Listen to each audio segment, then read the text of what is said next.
I am so excited today because we get to talk to Michael Urie. Yes, from Once Upon a Mattress, coming to the Ahmanson December 10th through January 5th. Welcome, Michael. Thank you so much. I'm so happy to be here.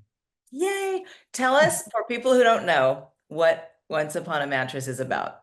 Once Upon a Mattress is the musical version of The Princess and the Pea. It is about a kingdom that is under a tyrannical rule by this very uh, stoic evil queen named Queen Agravain, played by the brilliant Anna Gasteyer. And she will not allow anyone in the kingdom to get married until she finds the right princess for her son. But she doesn't intend to find any princess for her son because then he would rule and she would not. So she comes up with these sort of absurd tests for every possible princess. And when this wonderful kooky princess shows up that's different than all the rest, my character, the prince, falls in love immediately with her, and the queen must come up with a test that she cannot pass. And so she decides to stack 20 mattresses on top of one another and place a pea under the bottom one. And if she sleeps through the night, she is no princess. And I won't tell you what happens in the end, but What's it like to work with Anna and Sutton Foster? they are truly, truly incredible. Anna Gasteyer is one of the funniest people I've ever met, certainly one of the funniest people I've ever worked with. And Sutton Foster is like a quadruple threat. She can sing, she can dance, she can act, and she's also like the sweetest, most wonderful person. So it's dreamy, really dreamy. I'm already getting sad that we close on January 5th. Um, Yeah. we have a couple right now. We're almost finished with our New York run, which has been fantastic. And I know that LA is hungry for us. So Yes. it's going to be a fabulous 4 weeks. Definitely. So this originally launched in 1959, right? And it pretty much launched Carol Burnett's career, I think. Yeah, that's right. This is what made her a star. Do you think did she come to one of your performances, or do you think she'll come to an LA one? I hope she comes in LA. That's the hope. She hasn't. Yeah. I think she's going to come in LA. That's the rumor. Okay. We're sort of assuming she's there every night because it makes us better. How is it different? Because it's by Amy Sherman-Palladino, so it's a little bit different, right? Right. So we have a fresh book. So the script of the music is the same. All the music that you've heard before, that you've heard on the original cast album with Carol, that's what we're doing. We're doing all that beautiful Mary Rogers stuff. But the script has been updated and trimmed and, like finessed. Some of it's exactly what they did in 1959, and some of it's a little bit zippier. Amy Sherman-Palladino, who created Gilmore Girls and Marvelous Mrs. Maisel, is an incredible writer and has worked with Sutton a bunch, and so knows her voice really, really well.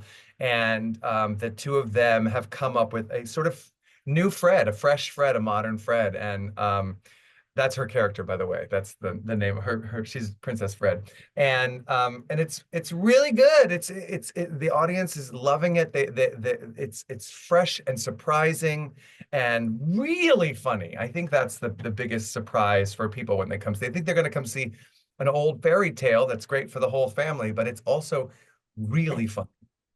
Okay, Michael, I really can't picture anyone else playing this role so wonderfully as you do. And this is probably a naive question, but do they just call you up and say, Michael, we'd like you to play Prince Dauntless. Do you want to do it, or do you actually have to audition?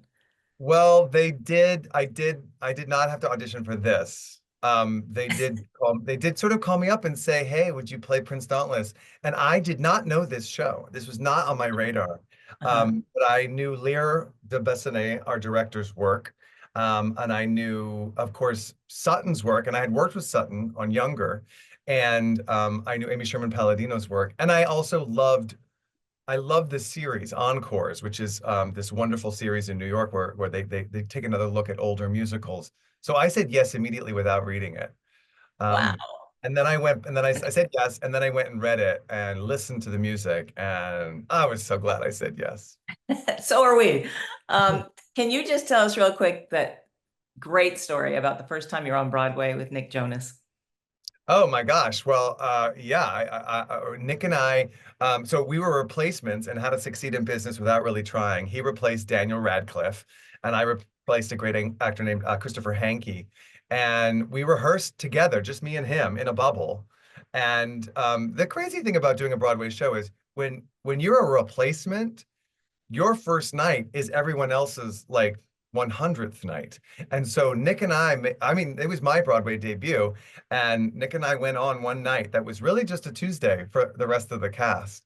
And I will never forget the moment when I first stepped onto a Broadway stage and I looked out and I saw this full house, and I stopped. I mean, I didn't stop the choreography, but I stopped for a moment and I looked out and I said, "Don't forget this.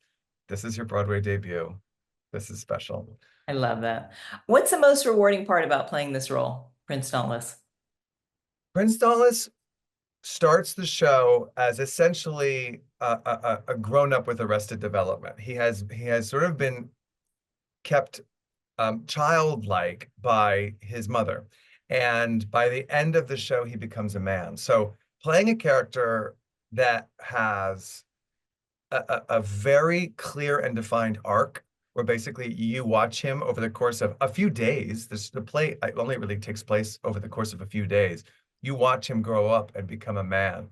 And that is a very satisfying thing for an actor to get to do. We get to play arcs often in TV and film and on stage, but um, if you're a supporting character or like even I'm sort of, you might call me the second lead, they don't always get an arc.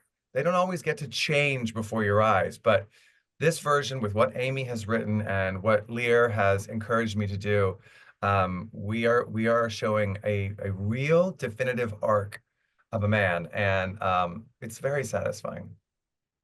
When you're up there on stage, do you feel the love from the audiences? Because you've had a wildly successful run on Broadway, and of course it will be in LA. Do you feel it? Oh, absolutely. From the moment the overture starts, it's this beautiful, lush, old-fashioned overture. Because, most of the time in musicals, you don't get an overture. You might get the orchestra playing a little bit, and then it segues into the first number. This is an overture. The curtain goes up, you see the big orchestra up there, the lights are beautiful, the set is beautiful, and here comes this lush overture. And the audience every night bursts into applause. And we're all back there waiting. And we all stand there and listen to the overture every night and listen to the audience response. But from the moment, they leave their lives at the door and they check into our kingdom for 2.5 hours, and it sort of feels like we all climb into a big bed for a story, for a bedtime story. And especially when there's kids in the audience, and I imagine in LA during the holidays we're going to have a lot of kids, because their giggles they are infectious and they are a life force. And so hearing the giggles of children, that immediate response from children is beautiful. Are there kids in the show?